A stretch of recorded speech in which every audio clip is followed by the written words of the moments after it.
Very excited to have a really terrific panel today to talk about local journalism, the challenges, and the opportunities. If you guys could just shut that door in the back, please. Thank you. Shh. Okay. This panel is appropriately presented in partnership with the GroundTruth Project, which is home, as most of you know, to Report for America and Report for the World, which is appropriate. We're talking today about the state of local news. News outlets across the world really are closing or shedding reporters and editors. There are fewer watchdogs to keep local officials and institutions honest. Some say the economic model is broken. We'll talk about that, but there's also a lot of innovation and creative thinking in this space right now. And much of it's very exciting, and in fact, our guests on this panel are really proof of that. So I'll introduce them quickly, and then we'll get right into it. To my left, Sarah Alvarez is founder and editor-in-chief of Outlier Media, which is a Detroit-based service journalism organization. At the far end here is Sewell. He's editor-in-chief of the Texas Tribune, a member-supported digital-first media organization that covers Texas, of course. Its focus is public policy, politics, government, and statewide issues. And it has the largest state house bureau in the United States, I read. He's also a former LA Times editorial page editor. To his right is Mitra, Kalita, another former LA Times person. She is co-founder and CEO of URL Media, which is a network of Black and brown community news outlets that share content and revenue. Its focus is on working with mainstream newsrooms to syndicate content and partner on diversity initiatives. She's also held top-level jobs at CNN and at courts. To her right is Nwabisa Makunga, editor of the Sowetan newspaper, which is South Africa's oldest newspaper and one of its most illustrious, with a great history. She took up that position just 2 years ago in 2020 at the beginning of the pandemic, and has had to manage in a very difficult economic environment, economic and public health environment, I guess there. So let's talk a little bit, let's start today to talk about the kind of the lay of the land, the challenges you all face, and then we can move on and talk a little bit about solutions, innovation that's going on. The subject of this panel mentions the word democracy, which we've talked a lot about in the last couple of days here on this stage. And local organizations, news organizations obviously play a vital role in holding local officials, businesses, even nonprofits to account, and in delivering essential information that readers and viewers need to live their lives. I've even read that people who are funding development in cities are reluctant to do so in communities where there is not a strong local media presence. So I'm interested in how each of you is experiencing this and how you're navigating that landscape. In what ways has it gotten harder for you? Sarah, can I begin with you? Sure. Okay, well, this is on. Okay. So actually, I think in some ways it's gotten easier for us because when I started Outlier 6 years ago, it was me, and we had no money, and now we have a team of 12 on both sides of the house, like business and editorial, and so, you know, but I work in Detroit. We serve a big city with a lot of issues. Right, and what we're trying to do, I think, is redefine what news can and should be, and what we want to do is provide an essential service on a day-to-day basis to as many Detroiters as possible. That's our goal. We are not trying to cover crises. We are trying to prevent crises, and if we can't prevent them, we're trying to lessen the impact of them. That is what our community needs. And I think that is what we have to do. the crisis is not just in democracy, but the crisis is in a lack of information. There's a crisis of accountability. And there's also, especially post-pandemic, a crisis of connection. And, we cannot deal with all of these things, especially with a staff of 12 and, the smallest budget amongst Detroit news organizations. But we can use our resources really carefully, and we can, to the extent possible, redistribute some of our functions and play almost like an organizer role, so that we can create some participatory programs. We're not trying to take up space in the general nonprofit landscape. We're not trying to be a service organization. We are a service journalism organization. But I think that because we are not just seeing a real evaporation of local news organizations, but of local civic organizations and local service organizations. Like, every organization is just as stressed as the news organizations. And we're not gonna take up their space, but we need to understand that it's not enough to just cover things anymore. That's not gonna fill the need at all. So what we do is try to kind of attack these things in a strategic way. First, we're working to fill information gaps. Those are extremely prevalent, and they impact Detroiters' ability to live their lives and to just survive in the city, to find housing, to afford electricity, to navigate day-to-day life. We run a text message-based information system that fills information gaps. If you want to check it out, you can. You text the word Detroit to the number 67485. And that's available 24 hours a day.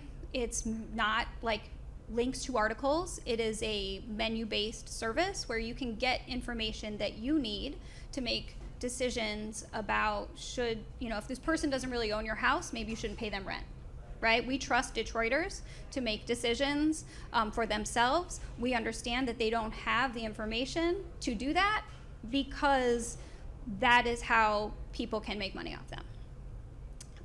We also we do investigative and watchdog work when it's not an information problem, but an accountability problem, a corruption problem, a systemic breakdown problem. We have 3 different newsletters, and those work more on that crisis of connection. Those are really trying to bring people together, to let people know what is going on in Detroit, how they can participate in it, what is happening, lifting up some of the amazing cultural and artistic opportunities in Detroit and the output of that city, which is a hub of culture for the world. And then we run this participatory program developed by City Bureau in Chicago called Documenters, and we run Detroit Documenters.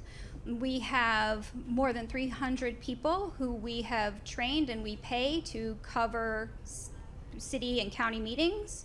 Those notes get edited they go through 2 rounds of edits between 9 news organizations. We run the program, we pay for the program, but it is a community good, and it's a real redistribution of that watchdog function. It is also a community of practice. It is a civic good, and we can facilitate it, but it's really not just about the news that it provides to us.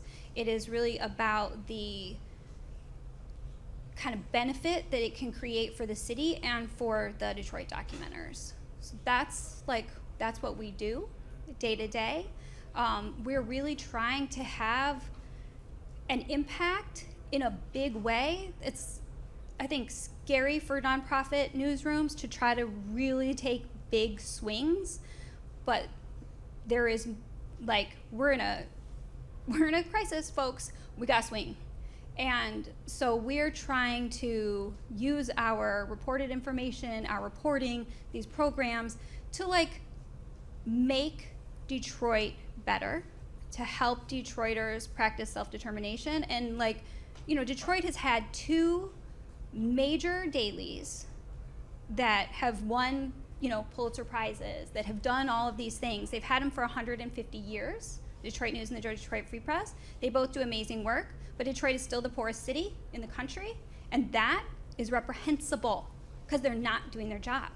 We want to work to help, you know, lessen income inequality. We want to help, you know, Detroit to be a place where people can get to work, can feed their families, can educate their children. That's a really hard thing to want to do if you're a news organization, because all we have to work with is information and reporting. But I think we have to try, because we have to look at like, what is the world that we want to live in? What are the communities that we want to live in? And like, how do we use these narrow tools that we have to help create that? And like, that's what we're trying to do. You saw the, it sounds like the local media as it existed before you came into being, you were disappointed with it, to say the least. What is your assessment of what happened there? My assessment's probably different from a lot of other people's assessments. I came out of public radio. So did our CEO, Candace Fortman, who is amazing. And I think what I saw is that here is this, especially public media, it's supposed to be a public good, and it's not even serving the public because it doesn't want to, because it doesn't care about poor people and about low-income people. And that is tremendously disappointing. I don't think it's changed much in the 6 years since I left, and I think that that is not just bad for the industry, but it is extremely bad for society. And it's really inexcusable that we continue to wholesale write off low-income communities, especially low-income Black and brown communities, and you know, I think that is most of the problem. I still say that Detroit is a news donut because we have like a lot of news organizations in Detroit, but they serve the suburbs. So it's not a news desert, we've got plenty of news, but it's not trying to serve Detroiters, right? It is about reaching people who have more resources and who live outside of the city. So I think that the crisis, you know, is a lot. It's about like business models, it's about changing landscape, all of this. It's also about not wanting to reach a truly general audience and to serve a community, not just try to like, you know, preserve market share. And we're lucky that we're a nonprofit and we can try to provide an essential service for a general audience, but like that's what I think folks have to do. Mitra, I might go to kick it to you now because you also are concerned with some of the same issues with URL Media, and yet I believe it's a for-profit. It's a for-profit We're operation. for-profit. Yeah. So yeah, tell us about that. Sure. So much of +1 to what Sarah said, and I would consider Outlier very much an inspiration. Besides running URL Media, actually my first company I launched, I had no intention of quitting CNN and launching 2 companies, I promise. But what happened was I launched Epicenter NYC, which was a newsletter to get through the pandemic. It really was launched very organically. Jackson Heights, Queens is where I live. I'm sure you all saw the hospital, Elmhurst Hospital, with the news trucks lined up. Was really in the spring of 2020, it was kind of the place that every, you know, speaking of how national news covers local, where everybody kind of situated the story of the pandemic. And yet within that epicenter, the questions were everything from where can I get a COVID test to where can I get yeast because of the baking that was going on among all of us, right? And so I really approached this from this perspective of we're, like it's Armageddon, right? It really is. You hear the sirens and yet people need yeast. And so for me, those 2 things and what the role of media helped create Epicenter, which is I don't believe that one side of society gives and another side gets.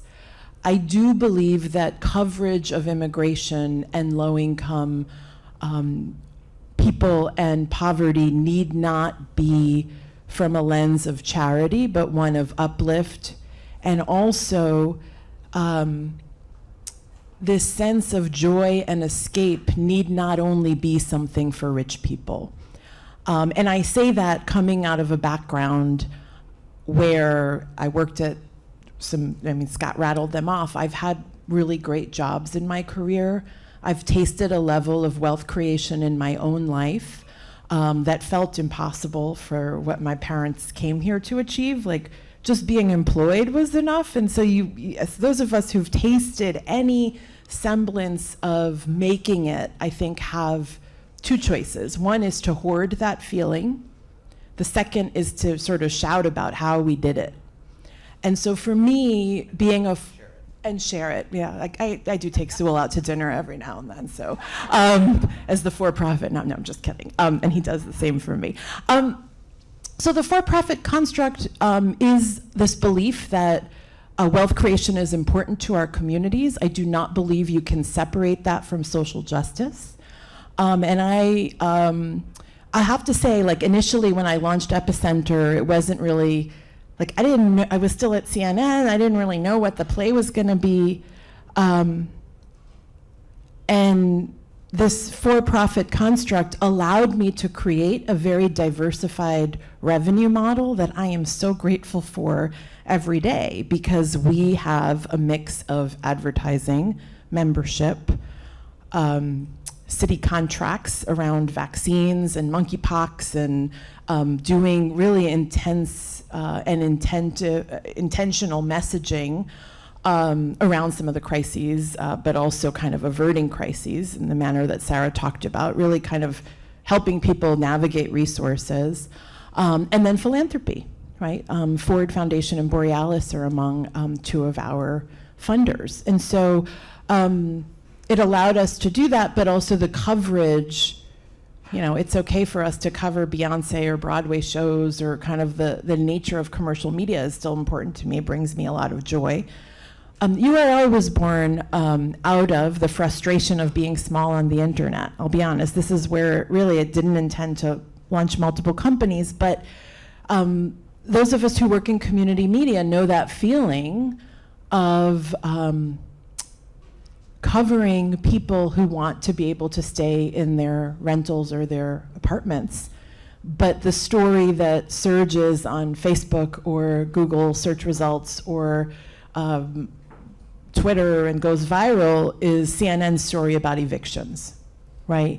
And so our models of what sets the national news agenda, which largely have been dictated not just by social platforms, but, you know, Google's algorithms as well, right? An SEO construct, can really hurt those of us who are trying to make information in the manner Sarah just described discoverable. And we too use text messaging and flyers, and we do all of that, and we are intentional about the communities we're trying to reach. But as a digital strategist, having seen how something going viral at CNN can literally change the world and somebody's fortunes, I launched a local company and said, I want some of that too. And so URL Media was born out of this belief that if we band together, and we launched out of the gate with more than 7 million users as the result of adding micro audiences on multiple platforms and leveraging the power of a collective versus, I think, the way local news and journalism foundationally have been somewhat corrupted by a more competitive model, right? I'll get my story and good luck to you. And it really doesn't, I mean, that whole construct doesn't necessarily focus on serving the community. I mean, we work with Black and Brown publishers, although we have some affiliate affiliate partners that we've worked with that help us target that information to the communities that they might also find audience or relevance. I have to say that after 20 plus years in mainstream media, working in Black and Brown media has been so humbling, because that nature, that instinct to share is built, this is a broad generalization, but I haven't yet been proven wrong, is built into how we were raised, right? We were built, our families, to kind of share information and build communities, and how do you get your kid into school? And a lot of the crisis in local news that we talk about, I would actually say after the last 2 years of working in the media that I've been working in, I don't want to say that there is no crisis, but I feel like we begin in service to our communities, and so the relevance and the trust that I see as a constant mainstream conversation is not my challenge. My challenge is one of resources and going viral on the internet. That's interesting. Nwabisa, you're in traditional media, huge, giant potential audience in South Africa. How are you handling it? How are you navigating that? Thank you for that question. Just a minor correction when you were introducing us. We're not the oldest paper in South Africa. We wish. We're only 40 years old. I don't know why I say only, but we're 40 years old. We belong to a stable, one of the big 3, 4 in South Africa. And we are the baby of the family in that regard.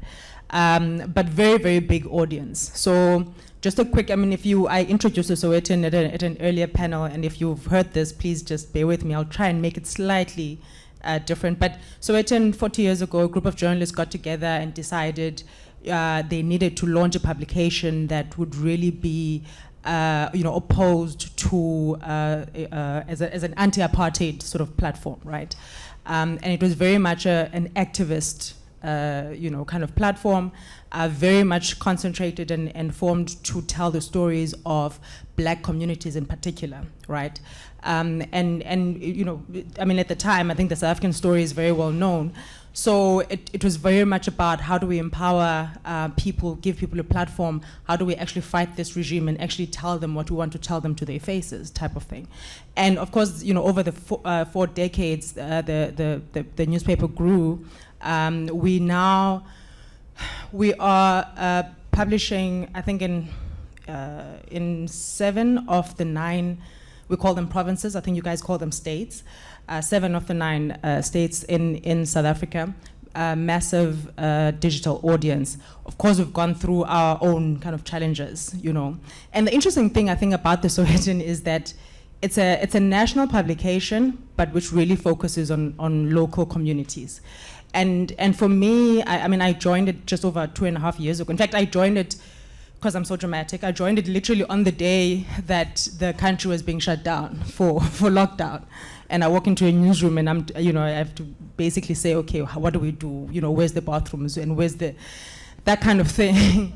But we tell, we're a national publication, yes, as far as, distribution and etc., but very much, hyper local. So we really are the guys who are going to tell you what's happening in a rural village, which is quite remote, in Limpopo or whatever. We're the guys who are going to tell you what's happening, at the heart of Soweto, etc.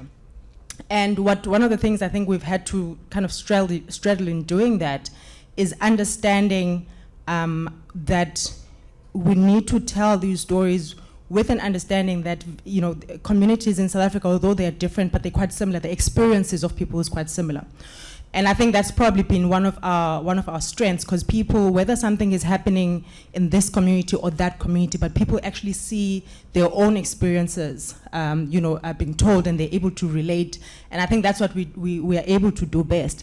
Also challenging though is that when you're telling a story kind of hyper local, sometimes you do run the risk of people saying, okay, let me flip a page, or let me scroll up or down or whatever, because I'm not really necessarily interested in that. But we try and really kind of straddle that balance. Commercially, as I said, we belong to one of the big 3 or 4 media companies, but it's a tough one, because yes, of course, we are a legacy brand, and so our revenues very much, traditionally come from advertising. We all know the global story of advertising and really what has happened to it. And I think one of the things that happened in 2020, shortly after I joined, was because we were so pressured. We needed to see, what do we do with this thing? How do we, try and get more revenue? And there's a short story that I'll tell. I took a decision together with our team and some of the managers, and we took a decision, probably it was about 3 or 4 months into the job, and we said, okay, we really are bleeding. We can't really get our trucks out to everywhere we want to go. So we need to be able to, and obviously advertising was drastically down.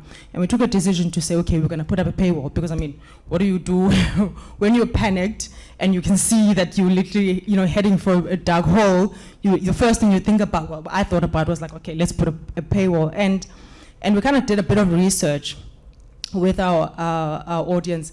The sample was quite small, I will say. And people said, well, yeah, okay, we may be prepared to pay. And so I took this decision and said, okay, right, this is what we're going to do. And I wrote to our readers, and I said, okay, from whatever, I gave them a timeline. Because of these pressures that we are under, we're going to basically put up a paywall. And I think a day after that, I got a call from the owner of the company. Owner of the company. This is a man who hardly talks to me, really at all. We talk at end of year functions and that kind of thing. He really hardly talks to me. Get a call from him, and he says, please, can we have a meeting? I'm like, oh, okay. What's up? And he's like, I saw that letter that you wrote to readers. Explain that to me. So I'm like, oh, okay, this is what we're going to do. So he's like, please don't do that. I'm like, how do I keep this thing afloat? Because, he's like, don't do that. One, the time is not, it was literally, we're at the height of COVID.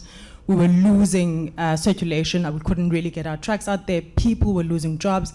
The story of COVID-19, everybody, I think, can understand and relate to it. And one of the things he said to me at the time was, we cannot make these kind of drastic decisions. Although we are quite pressured, we need to think clearly about what exactly we want to do as far as our business model is concerned. Hold back, step back, and let's see how do we diversify this thing. And I think over the past 2 years, although we haven't done that, I'm not saying we may not do it, I don't know, but we've really had to work hard at trying to diversify. Things like eventing. We do a lot of events where people do pay.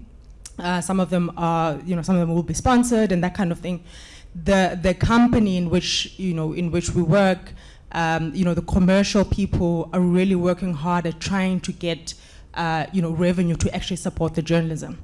So we are quite fortunate in that regard, but we've had to think long and hard about how is it that we are able to produce, the journalism that we produce, quality journalism that we produce, and become sustainable. And ensure that we're able to just kind of not only pay our bills, but actually try and grow the membership. And I think it's a tough place that we're in. But for now, we are kind of in a slightly fortunate position that we're able to kind of tick along as the time goes. During the pandemic, did you have to reduce staff? Did we have to? Reduce staff. No, we didn't. We didn't. We were quite fortunate. I know many. In the industry in South Africa, there was a bloodbath. Many publications. Some of them did close down. We didn't. No. Do you find that it's harder to reach the digital audience when the audience is relatively smaller, because you're kind of a local national paper, I guess you are, local brand, national and a national brand too. Yeah. Do I find that it's difficult to reach? Just say it again. Do you find it difficult to make the digital, basically to make the moves you need to make for expansion of digital to make it economically sustainable, if you will? Yes, I think, look, we've got a very strong digital presence, right? And so that in itself is not so much the challenge. I think, how to monetize that, which is why, of our revenue doesn't really come from that. Even digital advertising is probably like a fraction of what, of our revenue. So we've had to really find other ways of generating revenue around the journalism that will ensure that they support the journalism. A digital fraction of what our revenue is, but we're not particularly challenged as far as reaching audiences. We do have a quite a sizable audience online. Mm-hmm. Interesting. Sewell, tell us a little bit. You're running a nonprofit, very successful one in Texas. Are you facing some of these same challenges, or are you actually filling in the gaps that some of the local news operations in Texas have created by staffing reductions, as well as diminishing ambitions? Thanks, Scott. I want to start by kind of adding some complexity to the word local, right? Sometimes the term is used very generically and very broadly to like anything that's subnational. Texas has 30 million people. It's the second, it's almost the size of an EU nation, and a giant GDP, the same population as Canada. It's tremendously diverse, and it literally spans 2 time zones. So, it would be arrogant, right, for anyone to say that they alone can capture the immensity, the enormity, complexity, and heterogeneity of a state so large. Our evolution is as follows. We started in 2009 during the financial crisis as a nonprofit newsroom dedicated to covering state government, where so many of the actions that affect the lives of ordinary Americans, especially health and education, are decided. But a lot of attention, of course, goes to federal because of the nationalization of all our media and television and talk shows, talk radio, etc. So we really started off, and our core strength remains covering state government. But in the last few years, and I only joined a year ago, but in the last few years we've begun to really evolve. First of all, we recognize that many state issues have disparate impacts in different parts of the state. So for the first time ever, as of this year, we have journalists permanently based in West Texas and East Texas. We're trying to next put a journalist in the Rio Grande Valley, which is of course politically changing, and then in the Permian Basin, which is the heart of the oil-producing region of Texas. We also are doing a lot more service journalism, inspired by examples like Outlier Media and like URL Media. And for example, we have during the winter storm in 2021 that killed 700 people, we created a text messaging service to answer readers' direct questions. We're doing more explanatory journalism, recognizing that it's not enough to just cover the actions of elected officials. Sometimes you actually first need to explain who these elected officials are and what powers they have. And Sarah, one question I had for you is like, are you filling a space that government isn't providing, right? And then finally, of course, we have a big audience strategy, and we use everything from text messaging to podcasts to try to reach new audiences. And I would say, look, I would say the challenge. Nonprofit journalism has existed in some form in America for many decades. You could look 40 years ago to the creation of things like Mother Jones, the Center for Public Integrity, the Center for Investigative Reporting. My worry, if I'm being really frank, is sustainability over the long run. There are hundreds, if not thousands, of nonprofit newsrooms being created right now, but they're mostly very tiny. They're trying very hard to fill in the gaps, as you say, Scott. And the question is infrastructure, right? There are many newsrooms being created, but is the journalism philanthropy space expanding enough to help sustain all these organizations? Sometimes I'm asked, Sewell, is nonprofit journalism the solution for future journalism in America? And I say, no, it's not. There's not one solution. This is not a panacea. Things that have worked for us, in part, uniquely work for us because it's Texas. Mississippi Today, which we're friends with, that Dean Baquet referred to today, they don't have in Mississippi Fortune 100 companies and large concentrations of kind of wealth and a tradition of philanthropy like much of Texas has. Texas has giant inequality as well. But there are certain advantages that have benefited us. Part of our model to get, is everything we publish is not only free to read, but free to republish. And so we appear, although we don't have a print product, we appear every day on front pages across Texas in towns like Laredo or Waco or Lufkin or Lubbock or other cities you probably haven't heard of, except Gloria's from Lubbock. And that's part of our mission. This year for the first time we appeared on the front pages we had a big scoop and appeared on the front pages of all 4 of the biggest newspapers. So everything we do is free to republish, and I think that's a big part of our mission. How we've been able to sustain this: philanthropy, individual membership, corporate sponsorships, and live events. And the last part, of course, took a big hit, but is returning in force with our Texas Tribune Festival, our annual Ideas Festival, in 2 weeks. So how are you regarded, do you believe, by those other publications that now run some of your material, which is great, actually terrific. It certainly helps their readers to run that, but they must have mixed feelings about it. Well, we've become much more embraced, Scott. I think 2009, people were like, what is this? Is it a competitor? But the fact is that local newspapers across America no longer have a lot of resources to cover state government, right? Like 30 years ago, there would have been a dozen organizations, newspapers in Pennsylvania with reporters in Harrisburg. There would have been a dozen Texas newspapers with reporters in Austin. It's now down to 2 or 3. The AP, which I love and revere, doesn't provide as much kind of comprehensive statewide coverage as it used to when you worked there, Scott. And so, you know, to me, the key is that we know our lane well. We cover state government. And that hopefully enables the local newspapers and local publications to do what they do best, which is the local level of government. And if you don't mind my just adding one part, you know, the collapse of local news in America has been associated with rising corruption, lower civic engagement and lower voting levels, higher levels of hyperpolarization, diminished trust overall, and even higher taxes because there are fewer watchdogs. So, and the paradox is, Scott, local news remains the most trusted news in America, right? You wouldn't know that from Fox and MSNBC, but local news is actually trusted, and it's in grave peril. And so we see our solution as covering the state part of it so that our local organizations can do what they do best. Yeah, that's a good point. I was wondering, Sarah, if you had a thought about how you know, whose responsibility is it to you know, to solve this problem, if you will?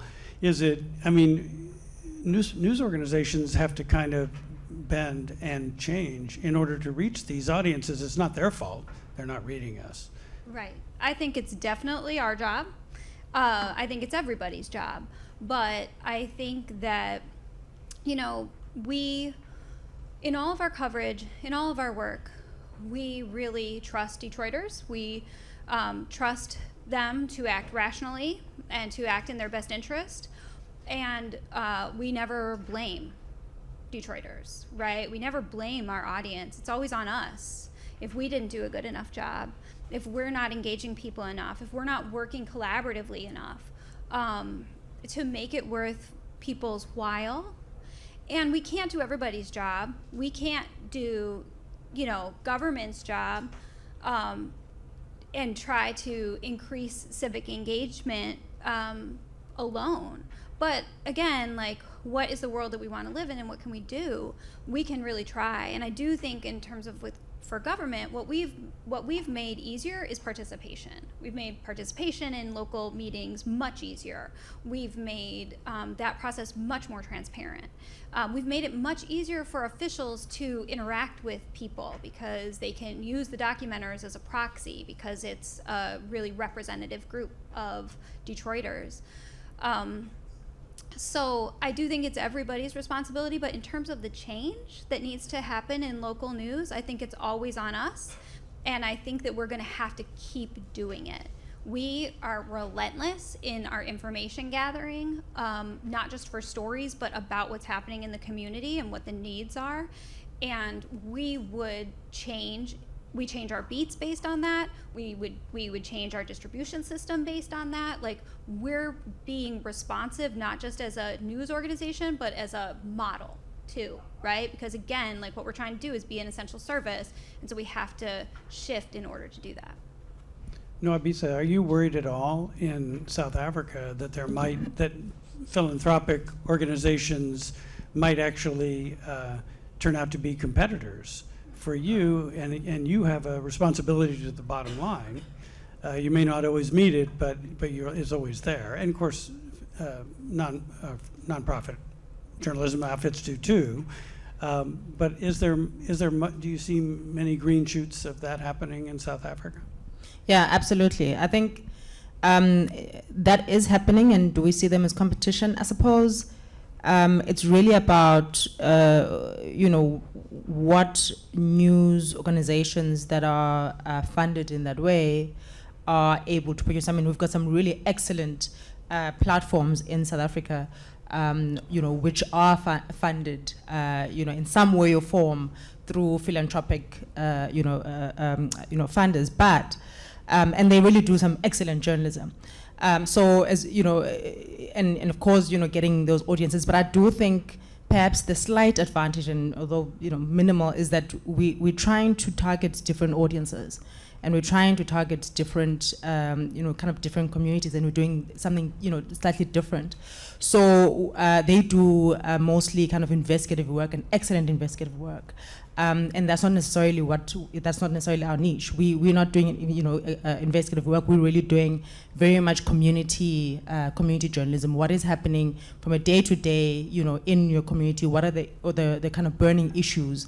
I spoke earlier about, we the people who are going to go and say, to a minister of police, why is it that in police station X there are only so many cops, whereas it's one of the most dangerous places to live in South Africa, for example. That's not necessarily investigative work. It is a good social justice journalism that really holds power to account, and something slightly different from what our colleagues who are funded in that way are doing. So I was interested in something you raised, Sewell, and I wanted to pose it to Mitra. Do you think we're obviously in the midst of a lot of philanthropy behind journalism in many states. In fact, even the GroundTruth Project would be part of that. Does it have legs? Does philanthropy have legs? I mean, in journalism, they're carrying mine right now, so thank you, philanthropists, right? I mean, also that some philanthropy is willing to support for-profit media, I think is noteworthy, because it also gets to a little bit of I think, Scott, you've sort of come around to this question of like, well, what about the media that's been there all along, right? Like, so I think there's a willingness to support an ecosystem. And I'm also like, my digital strategy comes from a belief that people don't read one story. If you're researching your kid's school, you're going to read every damn thing on the internet about that school, right? And so that mindset, again, of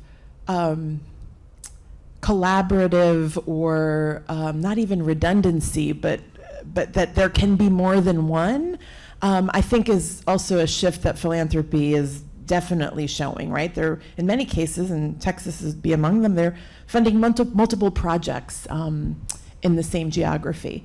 The other area you're asking about is sustainability of it more broadly, or, yeah. So part of the reason I launched with diversified revenue models, and Scott alluded to my time at the LA Times, right? I mean, basically, my 25 years in journalism, if you wanted a news outlet to be acquired, you just had to hire me because it happened within 6 months of my arrival, right? And so I have lived through Times Mirror. I have lived through AT&T and CNN and Time Warner and whatever, and now it's Discover Warner Brothers, whatever is happening to there. I was working with Scott when the LA Times suddenly became Tronc. I mean, we've really been through insanity. And yet here we are, right? So there's a part of me that when I launch, we have this benefit of being able to launch new products with the benefit of hindsight. So for me, a diversified revenue model, it wasn't even like a nice to have. It was necessary for my survival. URL has another arm that I'll just mention. It's a B2B recruitment, coaching, and executive placement arm. That's really the brunt of our revenue right now, right, if I'm being honest. And that was organic, right? And so hopefully what you're hearing from all of us is a response to the audience, a response to the marketplace, a willingness to pivot. I think all of us are demonstrating that. But we're mission pure, right? And so for URL, the B2B arm is largely with a DEI focus. It's largely candidate-led. It's very disruptive. And it is funding our journalism and amplification. And so, as I've been about like this conference, what's super interesting to me is when I tell people that, they're like, yeah, actually, we kind of have this research arm or this data arm. And I don't think that's, I think that's pretty comfortable to people. But I actually, like, the guts of how we're building those businesses are not really discussed at conferences. We still really focus on the content and advertising. And so I think that's just something to, I mean, I really, again, operating from a place of sharing information, one of the values of the URL Media Network is that we like swap our pitch decks back and forth, and you really do get insight into how other companies make payroll every 2 weeks. That has influenced me more than, like, no offense to this building, which did train me up as a journalist as well, but really that business insight, I think we probably all need to be more sharey about, if I can use that word, collaborative, but yeah. We'll open it up to questions in a second, but one last question for Sewell. So what is your advice to other traditional media in Texas and elsewhere? You know, coming from where you're coming from, seeing the landscape as you do, what would be your advice to be, you know, to soldier on, to change course, to give you a wide berth, perhaps? There's a lot more to local journalism than just newspapers, but I also continue to believe that newspapers are a foundation of an informed citizenry in a democratic society. You know, Scott, about a month ago, I was at the Texas Press Association's annual conference. This is a group largely of smaller publishers, and oftentimes in communities of fewer than 25,000 people. They have circulations of maybe 5,000, 10,000. Many of them are weeklies, of course. These are, of course, the newspapers that are dying out in America. 1/4 of all American newspapers have closed since 2005, and another third may close by 2025, according to Penny Abernathy's News Deserts research. More than half of all newspaper employment in America went away between the great financial crisis and now. And so the job is not to subsidize an industry, right? I'm platform neutral. What I'm not neutral about is the importance of accurate and timely information in sustaining a democracy. And to talk to these community publications in Texas, many of them are from small towns, and by the way, I gather quite conservative. To hear them say that they're now hearing about accusations of fake news in their communities, and that local officials won't talk to them, and that, oh, and by the way, Amazon has driven out all the mom and pop businesses that were the sustenance of their retail, right? And they don't have the engineers that the New York Times, the Wall Street Journal, Washington Post, and what we built up at the LA Times together, right? They don't have that back-end infrastructure. How are they going to launch paywalls? How are they going to launch a digital subscription model? So it's a very complex problem that I think requires a lot of approaches. I'm actually intrigued by and sympathetic to some of the governmental solutions that were debated earlier today. I know that's very controversial in America for obvious First Amendment reasons, but I also look at the fact comparatively, and I go to conferences like this, you know, the norm across OECD countries and even non-OECD is to have some degree of government support for nonpartisan, you know, media. You know, you look at Germany, for example, which is by no means free of problems. Their news deserts are threatening to arise there as well. But there is this backbone of support for kind of the infrastructure of news. And I'm increasingly sympathetic to that. I want to mention, look, I don't see it as nonprofits versus for-profits. Nonprofit is a tax status, not a business model. Everyone needs revenue. I don't care whether you're privately owned, publicly owned, chain owned, or whatever, or you know, totally entrepreneurial like Mitra's.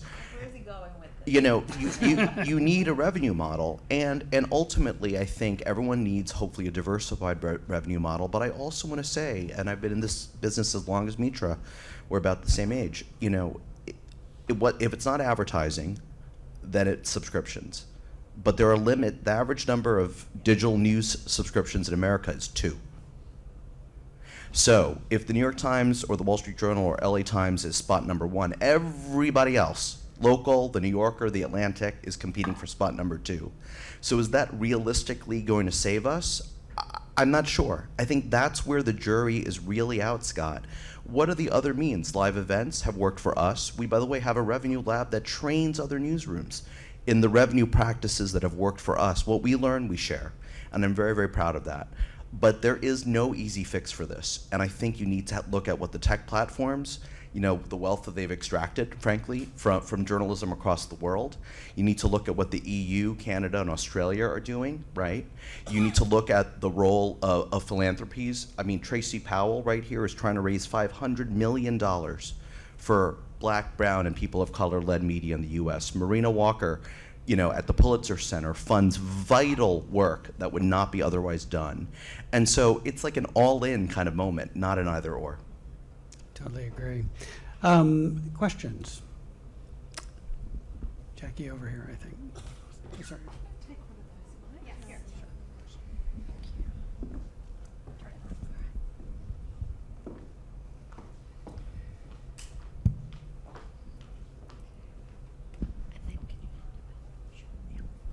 Hi, my name is Mitra, and I'm the co-founder of Citizen Matters, work in pretty much the same space. It's very interesting to see the diversity of how each of these platforms kind of got initiated, right? From what I understand, I think the Outlier was kind of built from scratch, whereas Texas Tribune had an initial, a few $1 million to kind of get going. How does it matter the way, the media startup is kick-started, right? To have that support system and a good bank balance to kind of sustain till you kind of break it versus you're kind of scrounging around for funds and all that. And how does that influence your approach to both in terms of the model as well as journalism and the way, especially in the local space, how do you work with the community?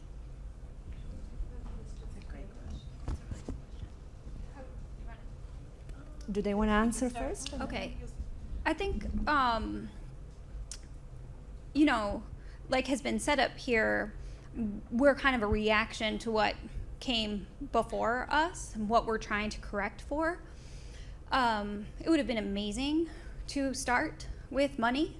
But, what we were trying to do was build a new model, and what I think many of the folks who are working in local media, who are from the places that they are working in, from under-resourced communities, Black and brown communities, what we are trying to do is respond.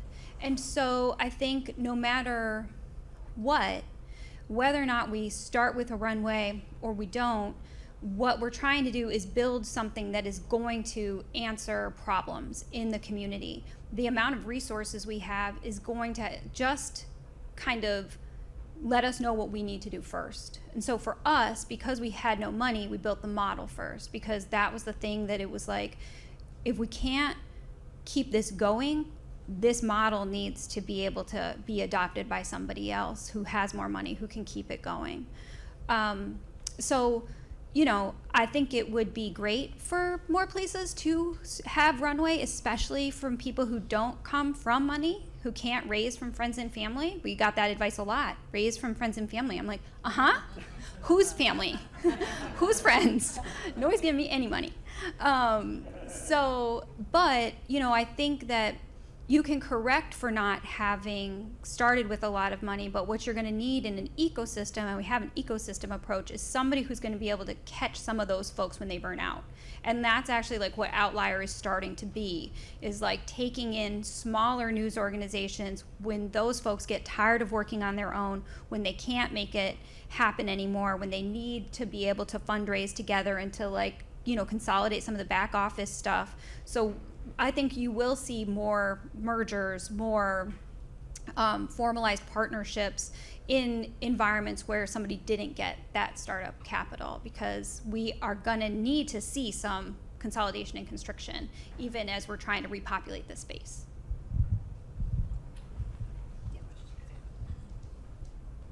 Okay. Second question. Yes, go ahead. Well, first of all, thank you for your leadership, to the four of you. I'm Marina with the Pulitzer Center, and my question is, in your models that center community voices in such a powerful way, I want to know how those models are helping you bridge the ideological and political divides that are so prevalent in our democracy. So the bad news I have is when we launched a second newsletter, it was a pop-up around the New York primary, and I was like, it's just going to be for a few weeks to cover the primary. And the bad news is that its open rates and engagement outperformed our original newsletter. So for me, who actually was like, I'm really not going to do, again, just a reminder, I worked at CNN for 5 years, all of them the Donald Trump years, right? So I really needed a break from what you're describing. Unfortunately, the Civics newsletter, which is what we called it, took off. And so here I've been over the last year, and I welcome thoughts on this over drinks later if anyone has them.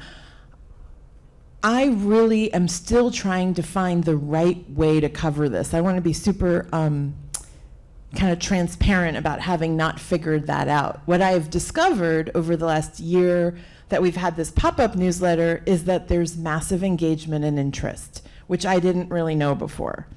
The part that I'm intrigued with what Detroit Documenters is doing, and I've talked to Daryl Holiday about a lot, is this idea of how do you cover meetings and public policy differently. And when I say differently, I don't mean like innovation for the sake of, but I really mean centering people. For us to write, these people are being screwed, is like we've banned that type of story because the community at the center, as you've just outlined, thank you, already knows it, right?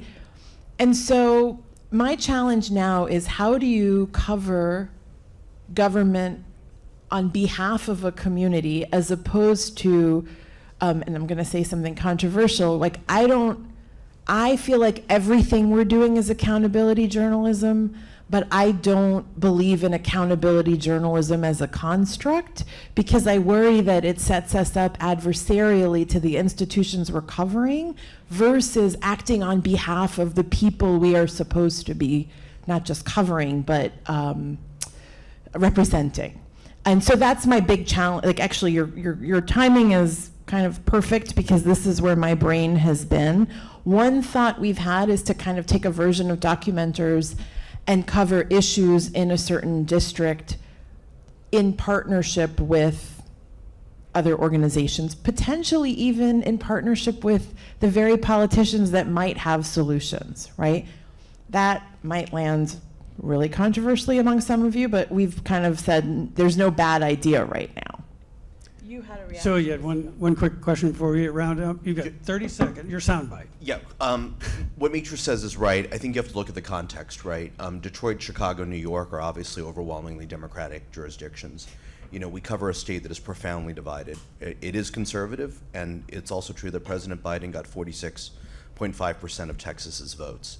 So this is a huge state that's majority black and brown already, and is very divided. And so the issue of hyperpolarization is something that's very, very acute on my mind. We don't have time to discuss it here, but we're taking a lot of steps to try to make sure that our framing is appealing to voters from across the spectrum. We're nonpartisan, but we're pro-democracy. That's smart. Thank you very much, panel. This has been great. Thank you very much for your questions. Thank you, Scott.